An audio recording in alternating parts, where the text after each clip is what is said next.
Good day. Today is New Year's Eve, and may I take the opportunity to wish everybody here a happy, pleasurable time. New Year's Eve being, of course, a time of celebration as we await the new year. Last year, 2022, has been a year of extraordinary significance. We've had this conflict, the biggest war that Europe has seen since the end of the Second World War, a conflict which has divided the great powers and which seems to be accelerating a huge process of geopolitical change. I'm going to say that in some respects, the events that we're going through at the moment do remind me of an earlier period of geopolitical change, a period of time between, roughly 1985 and 1991, when accelerating changes, first in the Soviet Union and then in Eastern Europe, led to the eventual collapse of the Soviet system, which had existed and which had dominated Eastern Europe ever since the end of the Second World War.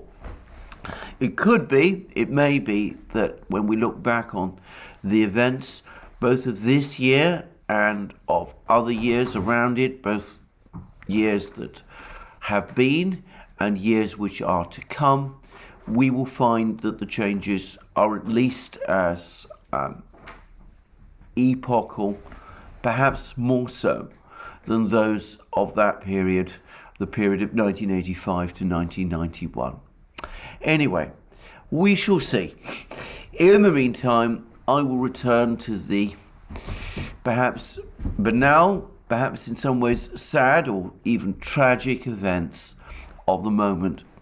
And as I make this program, I am getting more and more information of another gigantic Russian missile strike on Ukraine. This coming just a few days after the enormous missile strike on the 29th of December. The missile strike that we're going through at the moment, it's difficult for me to give a sense of its scale, but it seems to extend right across the entirety of Ukraine. There's no doubt at all that targets in Kiev have been struck. I appreciate that the Ukrainians will probably tell us before long that every single missile launched at Kiev has been shot down, but I've seen what clearly look like smoke coming from places which have been targeted by missile strikes. And it seems that it's not just Kiev that is the place where these missile strikes have been launched at, but indeed practically every important center, or at least place of strategic significance in Ukraine. And the missile strikes appear to be coming in repeated waves, and they are mixed this time with drone attacks. There's large numbers of Uranium-2 drones apparently also hitting targets across Ukraine, and some of these targets apparently have hit the center of Kiev, and there's reports, which of course I can't confirm, that a center which housed foreign advisors in other words, Western advisors, has also been targeted and hit, and that these advisors are being evacuated. That would be very big news if it is true, but I can't at the moment confirm it fully. So at the moment, another very big missile strike across Ukraine. This launched by Russia, the country which we are regularly told is running out of missiles. Anyway, it's not the only event, of course, which is happening on the battlefields. There's also been reports that there have been more Russian advances in Donbass and in Zaporozhye region. Interestingly, there's confirmation from the Russian Ministry of Defense that a settlement in Zaporozhye region has been captured from Ukraine. I'm not quite sure of the exact whereabouts of this place or what it means or the significance of it. I just report the fact that the Russians are claiming that they've achieved an advance in Zaporozhye region. And there's been a rather concerning, or at least concerning from a Ukrainian point of view, report about what's happening in Bakhmut. There's a report apparently from the Ukrainian Ministry of Defense that there is now fighting on the outskirts of another small town in the Bakhmut conurbation called Ivanivka. Now, Ivanivka is important. If the Russians capture Ivanivka, then they will be able to cut one of the key supply lines to Bakhmut from Konstantinovka, which is an important town in Donbass and a main center for communicating and transferring troops and supplies to Bakhmut itself. So I'm not again in a position to corroborate this information, not being on the spot, but the sources that report this seem to be reliable. At least in this case, they appear to be reliable because they claim that they're basing what they say on information provided by the Ukrainian Ministry of Defense. On the topic of reliable sources, I'm also getting increasing amount of information from Russian sources that concerning the various counterattacks that Ukraine tried to launch over the course of the previous week, the week that's just passed, and all of them appear to corroborate that the Ukrainian attacks in places like Kremenaya and the rest have been repulsed, with Ukraine suffering very heavy losses. Now, having made all this point, I do want to address a particular issue that comes up repeatedly. And I have touched on this point before, but I'm going to speak about it once again.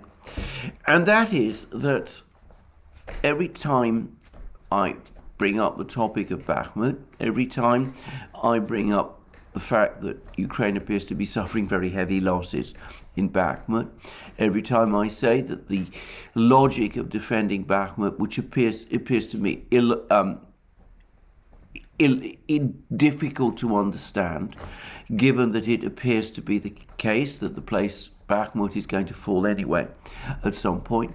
Well, always you get all kinds of people coming along and saying, well, Bakhmut has been defended successfully for 4 months or 5 months or however long it is. There are constant predictions, including predictions made by me that Bakhmut was about to fall, have turned out to be wrong, and that this somehow proves that Ukraine is actually doing well and that the Russians are failing in Bakhmut. Well, again, I have to say this, I don't fully understand this logic. If Ukraine is losing large numbers of men every day defending Bakhmut, and then eventually Bakhmut falls despite the sacrifice of all of these men, I don't understand how that is a success. I would have said that it is simply a case of compounding failure. It means that you have sacrificed more lives defending Bakhmut over a longer period than you would have done if you had pulled back from that position earlier. Now, I say that because, of course, it is the Ukrainians now who are insisting that Bakhmut is a place of little strategic importance. So if it is that unimportant, why go on sacrificing the lives of men, many of them very brave men, to ultimately no purpose if, as seems inevitable, Bakhmut is going to fall eventually anyway?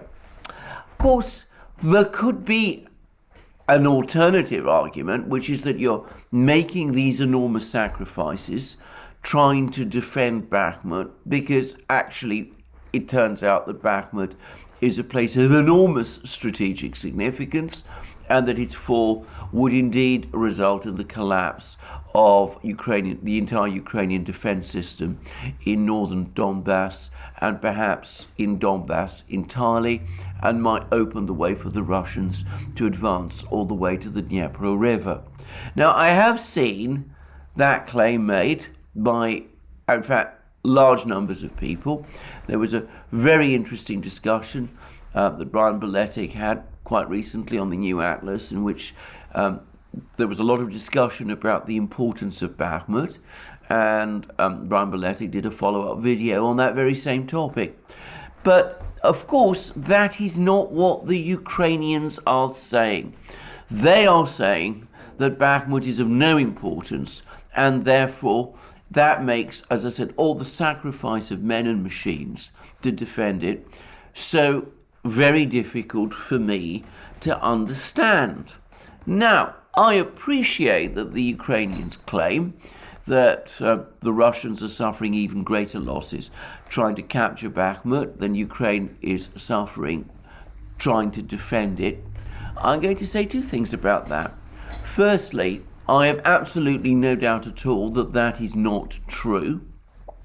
All the information I'm getting from each side tells me overwhelmingly that it is Ukraine that is suffering by far the heaviest losses in Bakhmut than the Russians are. But over and above and beyond that, if we follow what the Ukrainians themselves are saying, well, we learn that the Russian military in Ukraine is being massively reinforced. Hundreds of thousands of reservists are now joining the Russian military. General Zaluzhny, the commander of the Ukrainian armed forces, has said that the mobilization has been a success. The Russian mobilization has been a success. So the Russians, if they are losing large numbers of men trying to capture Bakhmut, can probably absorb those losses because their military in Ukraine is about to get very much bigger and in fact appears to be getting stronger all the time. Whilst by Ukraine's own admissions, it has to a great extent maxed out on its reserves. There's been more attempts to increase the size of the Ukrainian army over the last few weeks, but the mobilizations have not been comparable to those which took place earlier in the year, and the Ukrainians are themselves saying that the numbers of troops that Ukraine is calling up are only sufficient to replace losses. Well, we've now had a further comment from none other than Alexei Arestovich, who is a Ukrainian official, one of Zelensky's inner circle. Many people feel that he's Zelensky's spin doctor. And he says that the armed forces, that's Ukraine's armed forces, are suffering heavy losses in the area of Bakhmut and Soledar in Donetsk. They are constantly under attack there. And he talks about Russia's inhuman tactics, throwing in, human waves of soldiers to try to capture Bakhmut and Soledar. I've already explained why that is absolutely not the case and that is simply fiction or a legend. But anyway, he goes on to say that in any case, we have serious losses. The Russians are sending continuous waves of infantry to storm Bakhmut whilst preparing a strike with reserve forces in a new unknown direction. And Arestovich has even admitted that Ukraine is now on the defensive. Instead of launching successful counterattacks, this is simply not an option at the present time. And to the extent that it can ever become an option in the future will depend on the supply of military equipment, more military equipment and weapons from the West. So here we have Arestovich coming very, very close to an admission. In fact, to my mind, it in all essentials is an admission that Ukraine is suffering massive losses in Donbass, in Bakhmut specifically, at a time when the Russians are becoming stronger. He even talks about the enigma of where the Russians are going to use the reserve forces that they're building up, conceding in effect that Ukraine has no information on this issue. So let me recapitulate again. If defending Bakhmut over an extended, protracted period is making Ukraine weaker than it otherwise would be, then it seems to me that this defense of Bakhmut over all of these long months is not a success. It's rather a sign of poor tactics. Now, of course, coming back to that other theory that Bakhmut is a place of central importance, and that is why Ukraine needs to defend it, because its loss will unhinge the entire Ukrainian defense in Donbass and in this part of Ukraine. Well, if that's true, then given the enormous losses that Ukraine is suffering trying to hold on to Bakhmut, and given the certainty that it will eventually fall, is it not wiser in that case to do that which the Russians continue to say they're prepared to do with Ukraine, which is sit down and talk and negotiate a compromise? Now, it may be, in fact, it is highly likely, in fact, it is a virtual certainty that any compromise is now going to be much harsher for Ukraine than it would have been if it had been negotiated back in March or April, when there appeared to have been indications of a diplomatic breakthrough in Istanbul. But there we are. Is that still not better than throwing away the lives of thousands of men defending a place which at some point is going to be lost anyway, and whose loss, when it happens, is going to, according to this opinion, lead to the loss of the whole of Donbass and eastern Ukraine? Anyway, I'm just making these points because, once more, I'm going to just reiterate a point that has been made not just by Surovikin, who, by the way, received a decoration from Putin, I believe, today. Putin has just been in this area of Ukraine. He's apparently again visited Surovikin at his headquarters and has given him a decoration of some kind. But anyway, Surovikin specifically said that he was going to grind the Ukrainians down. And I can't see why people see it as a success that Ukraine is following exactly the sort of tactics that are enabling Surovikin to fulfill his plan and intention to grind the Ukrainians down. Anyway, that's all I'm going to say about the situation on the front lines. There's a lot going on.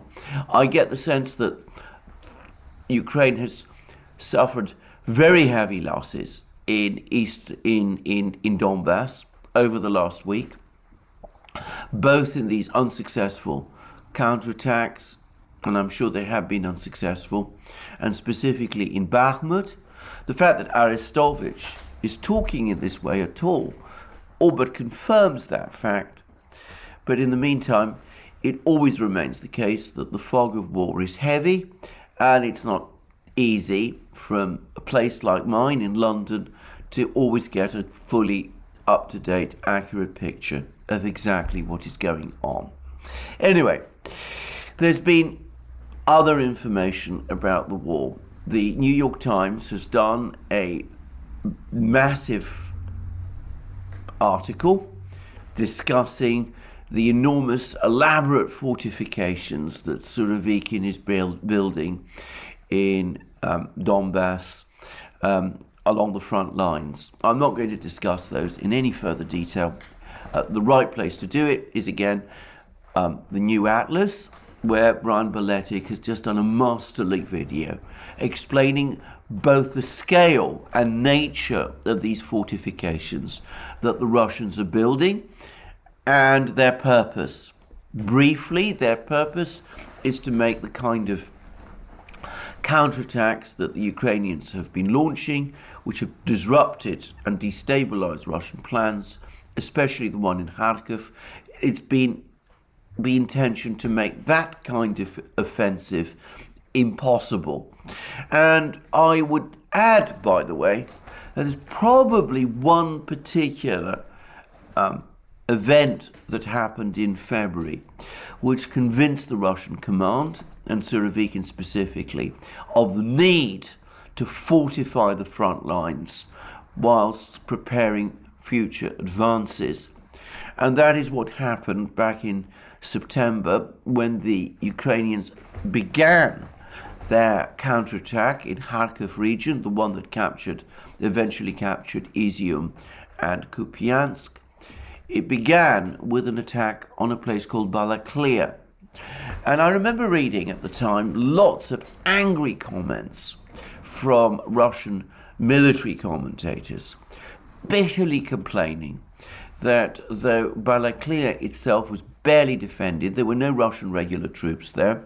There were troops from the militia of the Donetsk and Lugansk republics, and there was some internal security troops from Russia's Rosgvardia organization, but there were no combat troops deployed to Balaklia.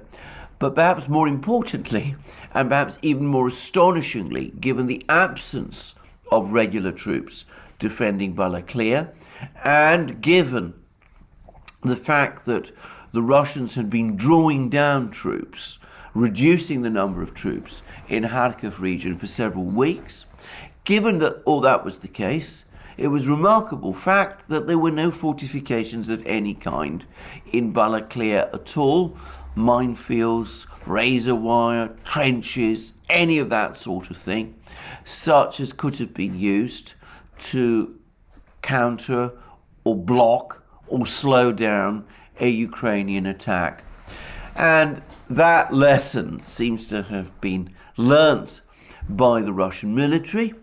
And as they often do, they don't tend to do things by halves. And whereas in September, Balaklia was attacked where there were no defences at all, now what we're seeing is these enormous, elaborate, complex defences being created by the Russians all across the front line, even as General Surovikin is building up his reserves in the rear. And again, the New York Times and Brian Beletic on the New Atlas have discussed at great length and explained in great length, in Brian Beletic's case, the way in which these defences will be used. So that's one further aspect, if you like, about the battle, but we've now also got some more information, which is, of course, that even as the Russians launch these huge missile strikes against Ukraine to devastating effect, Ukraine has been trying to launch counterstrikes deep into Russian territory. And one particular location that they've been trying to attack is the giant Engels air base deep inside Russia in Saratov region. And we've discussed many in several videos over the course of the last few weeks how the strikes have been carried out against Engels using what appear to be converted Strij Soviet-era jet reconnaissance drones, which have been long out of service with the Russian military, but which Ukraine acquired a stock when the Soviet Union collapsed, and some of which they seem to have converted into cruise missiles of a kind. Well, there's now been satellite photos from American satellites, commercial satellites, of Engels, and they seem to show no damage, no significant damage in and around the airbase, no sign of any damage to aircraft, no sign of damage to any of the major facilities in the base. So there were at least 2 other cruise missile strikes on Engels over the last few days, weeks, it does seem that the Russian claims that the cruise missiles, or drones if you prefer, were shot down, that information does appear to have been correct, and they don't seem to have broken through. The Ukrainian missiles don't seem to have broken through. In addition, by the way, there's some evidence that the Russians are hardening angles, that they're building shelters for some of the aircraft. That'll be a huge undertaking, given how big some of these aircraft are. But there's also some signs that the Russians have redeployed some of their big, heavy bombers to other air bases. And it seems that their Engels has been the major air base used by the Russian military for its strategic bombers. There are a fair number of big airstrips around Russia, built during the Cold War, which are of the scale to be able to operate these big bombers. It seems some of these air bases and airstrips were mothballed in the mid-2000s during the period when the former Russian defense minister Serdyukov was in charge. He had very much a cost-cutter's approach to military matters, but the airstrips are still there, and it's likely that they're still being used. I would add that one of these airstrips, or at least at any rate one of the big bases that's being used, appears to be one near Astrakhan. Over the course of the big missile strikes that we've been hearing about today, pictures have appeared of what look like aircraft smoke trails in the skies over Astrakhan, which is a city, by the way, near the Caspian Sea. And these could be, of course we don't know this, but these could be trails left by the big bombers, perhaps the Tupolev 160s, which appear to be launching many of these cruise missiles that are being used to strike across Ukraine, even as this program is being made. Anyway, so that's what I wanted to say about the situation on the battlefields in Ukraine itself. As I've said previously, this remains, in many respects, the core issue globally at the present time. We're getting a lot of information about two other important pieces of news, and I just want to follow up firstly, provide some follow-up information on the issue that concerned that summit meeting between the Turkish, Syrian and Russian defense ministers in Moscow, which has just taken place. Because the Syrian newspaper Al Watan, which is a newspaper that is closely connected to the Assad government, has now published claims that over the course of that summit meeting, the Turkish defense minister informed the Syrian defense minister and the Syrian team that went to Moscow that Turkey is intending to pull all its troops out of northern Syria, out of this buffer zone in northern Syria, which it has occupied over the course of this war. This would in turn allow the Syrian army to reoccupy all of this territory, leaving only the Kurdish areas in eastern Syria out of Syrian government control, with, of course, American troops still, to some extent, still based there. Now, this could be true. I would say that I don't consider Al Watan a fully reliable source, and Turkey has always, for its part, said that it doesn't intend to maintain its troops in northern Syria indefinitely. So it could be that the Turks actually simply repeated that, and that the Syrians are taking it further than the Turks intended. But one way or the other, Al-Watan is publishing this story. It does look as if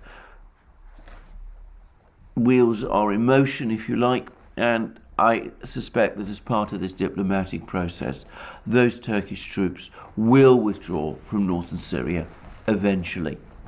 Now, I would also say that Al-Watan is also saying that the Syrians and the Turks agreed with each other that it's the Kurds who have now become the allies of the United States who are the common enemy, which, if true, is ominous news for the Kurds.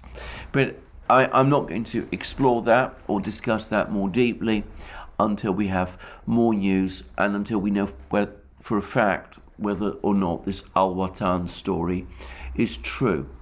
So just mentioning this, but perhaps a more concrete piece of news is that the Chinese Foreign Ministry has now published a long and detailed readout of the talks between President Putin of Russia and President Xi Jinping of China, which took place on Friday.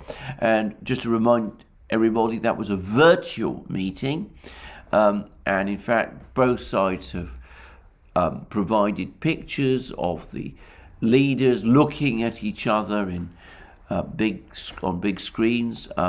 In Xi Jinping's case, it's one of the big halls in the Great Hall of the People. It's a huge hall with the picture shows various other Chinese officials sitting in desks, listening to the two leaders as they speak to each other.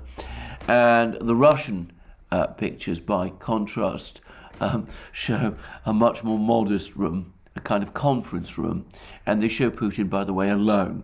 But anyway, there was a virtual meeting, and as I said previously in my previous discussion, when I talked about this summit meeting, both the Chinese and the Russians, but especially the Russians, have made it clear that the readouts that the two sides are publishing will not go into all of the details, all of the matters that the two leaders discussed. There's a lot of things that the Chinese and Russian leaders said to each other that are going to be kept secret.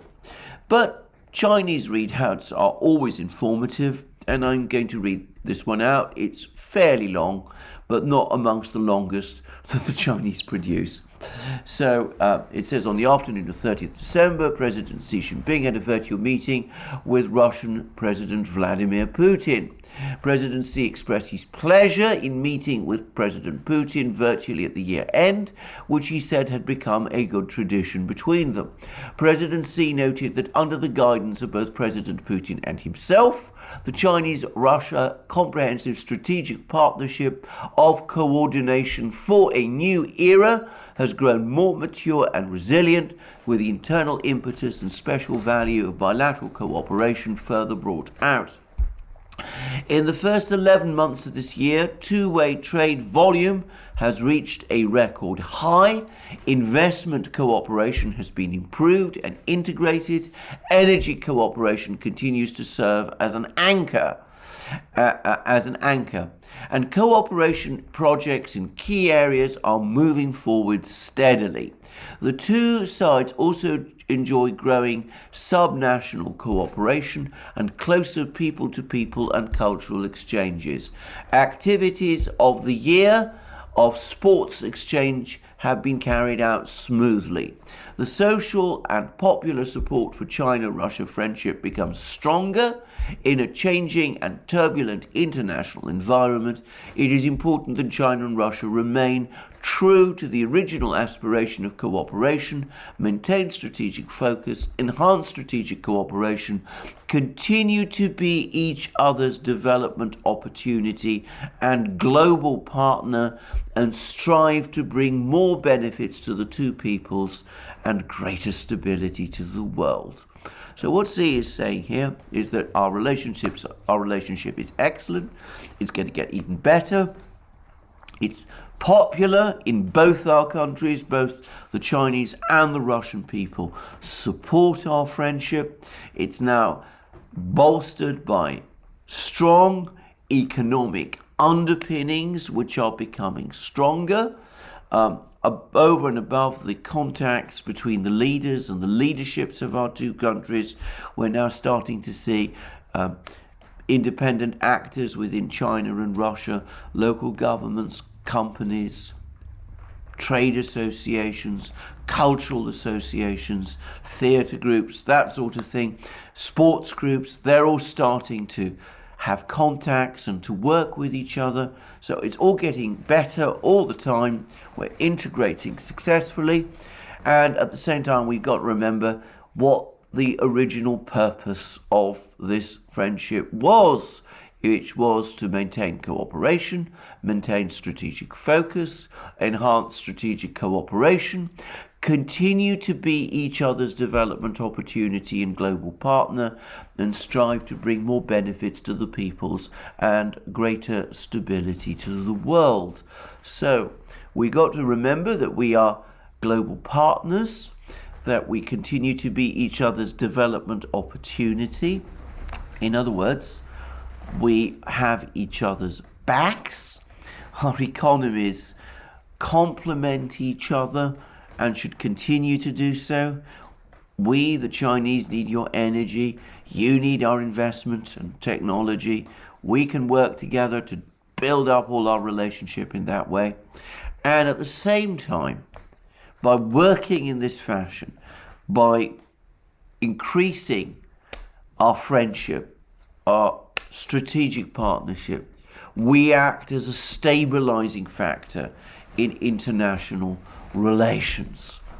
And then Xi Jinping goes on to say, Xi stressed that the two sides need to make good use of the existing working mechanisms and communication channels to push for more progress in practical cooperation in such areas as economy and trade, energy, finance and agriculture, advance the development of border ports and other infrastructure of connectivity, and expand cooperation in both traditional and new energy.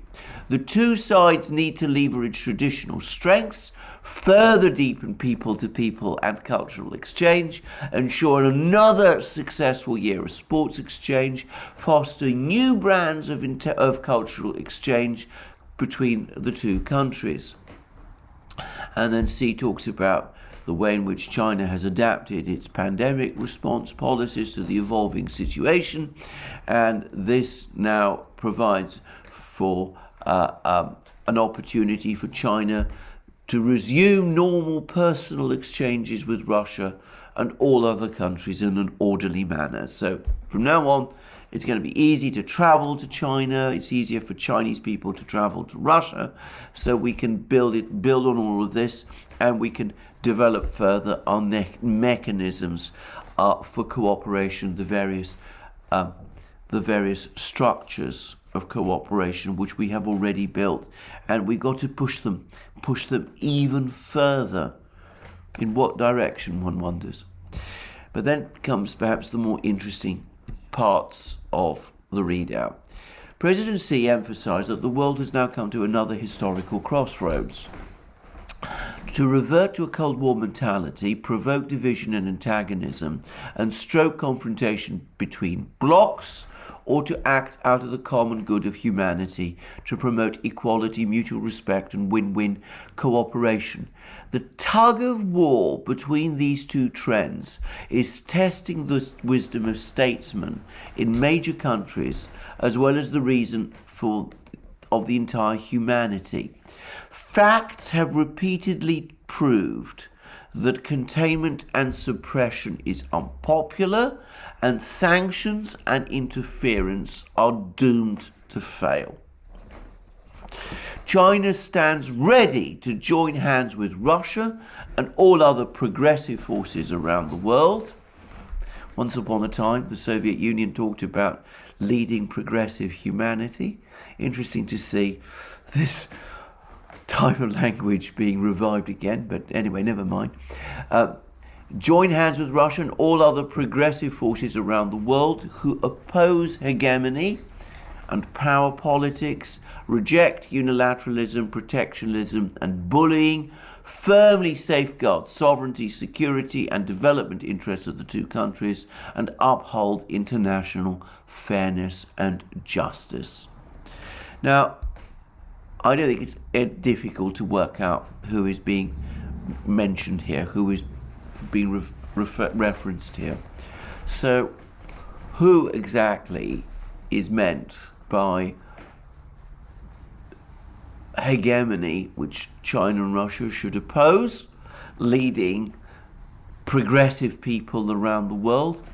Well, hegemony during the Maoist era was a code word that the Chinese used to refer to the United States.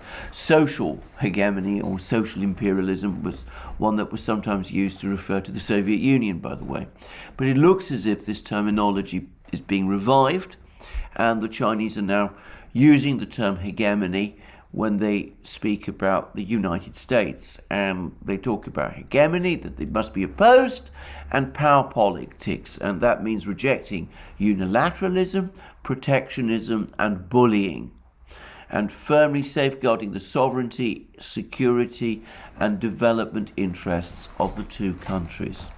So, China and Russia must work together to oppose hegemony, i.e. the United States, its propensity to engage in power politics, its use of unilateralism, its increasing economic protectionism, and its bullying.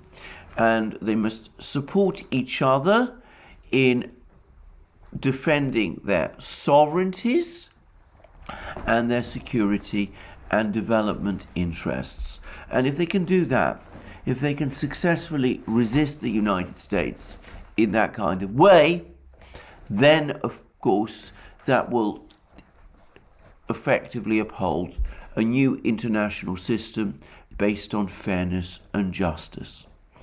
And then there's an awful lot in the readout about the various international agencies that they should work with, the Shanghai Cooperation Organization, the BRICS, and such things. There's particular importance on upholding the authority of the United Nations and the status of international law, which is a sideswipe at the so-called rules-based international order of the United States and the Western powers uphold. That's something that the Chinese and the Russians jointly oppose, and they're going to do that in multilateral formats, but also, as Xi Jinping is in effect saying, in bilateral ones. And then there's a passage which describes the kind of things that Putin is supposed to have said to Xi Jinping, and it talks about it has Putin saying, amid the great, complex and grave international situation, Russia-China relations have maintained a sound momentum of growth with steady progress and cooperation in such areas as energy, agriculture, transportation, infrastructure, sports, and people-to-people exchange. Now, Putin, in his quoted words, also referred to military cooperation. Note that the Chinese readout makes no reference to this, which leads me to think that this is a particularly sensitive area and was perhaps one that the Chinese don't want to advertise in readouts like this. In this kind of readout, the Chinese want to appear like the elder statesman country, the country that's measured, confident, balanced, pursues stability. They don't want to talk about the fact that they have a military relationship with the Russians, though of course they do, because doing so might contradict some of the other comments Xi Jinping has made, criticizing the United States, talking about bullying, bloc politics, power politics, and that kind of thing. So nonetheless, Putin apparently supports what the Chinese are going to do, what the Chinese are trying to do, which is work together to further integrate China and Russia, build their strategic partnership, take it to an even higher level, and achieving that will ensure peace. And then there's a passage about Ukraine. The two presidents exchanged views on the Ukraine crisis. President Xi stressed that China has noted Russia's statement that it has never refused to resolve the conflict through diplomatic negotiations, and China commends that. The path of peace talks will not be a smooth one, but as long as parties do not give up, there will always be a prospect for peace. China will continue to hold an objective and impartial position, work to build synergy in the international community, and play a constructive role towards a peaceful resolution of the Ukrainian crisis, which is the standard position China has taken ever since the start of the war. That they're not a party to the conflict, but they want to see a peaceful resolution which takes into account the security needs of both sides, including, of course, that means Russia. And, of course, we have Xi Jinping saying, well, the Russians, of course, they've never refused negotiations, unlike Ukraine, which regularly does so. And then we learned that Wang Yi, in what must have been his last function with a foreign leader as foreign minister of China, he's now stepped down as foreign minister. Wang Yi and He Lifeng, a Chinese official, were also present with Xi Jinping at the meeting. So, very interesting readout. Notice that there's nothing here about a visit by Xi Jinping to Moscow, though it does seem as if that visit is indeed on and will probably happen within the next few weeks, probably sometime in the spring. But anyway, the overall story is that the Chinese now, and the Russians, of course, now looking at the relationship between them more straightforwardly as one countering the United States. And the Chinese readout, you have to decode it a little, but it's fairly clear that there's a bloc that is still maintaining a Cold War mentality, that wants to provoke division and antagonism, stoke confrontation between blocs, and the world is at a crossroads. Either this type of policy associated with hegemonism, in other words with the United States, will prevail, or the new type of relationship perfected by China and Russia based on mutual interest and mutual benefits and stability and peace, that will prevail. And that, of course, has the support of progressive forces around the world. And what the Chinese are saying is, we are the leaders in this. We're pushing back against the Americans, along, the two of us, China and Russia together. And as I said earlier, Xi Jinping has also in effect said in this readout, or at least the readout has him in effect saying that the Chinese and the Russians have each other's backs.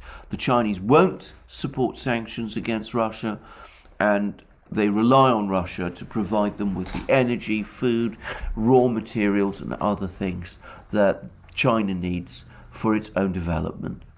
So, an interesting readout, as I said, informative, but only up to a point. We know that, as I said, an awful lot more was discussed by the two leaders, and perhaps one day we will find out what it was. Anyway, that's me for the day. I hope that this has been an informative and useful video. To reiterate again, I'll be back soon in the new year, in the year 2023, which is now almost upon us. And in the meantime, just to remind you, you can find all of our videos on our other channels, Locals, platforms, Locals, Rumble, Odyssey, BitChute, Rockfin and Telegram. And you can also support us via Patreon and Subscribestar. And you shouldn't forget to check out our shop and look at the amazing merchandise that you will find there. Are hats and hoodies and mugs and t-shirts and sweatshirts and all those great things. And last but not least, if you've liked this video, if you found it useful, please remember to press the like button and to check your subscription to this channel. Thank you for joining me again. More from me soon.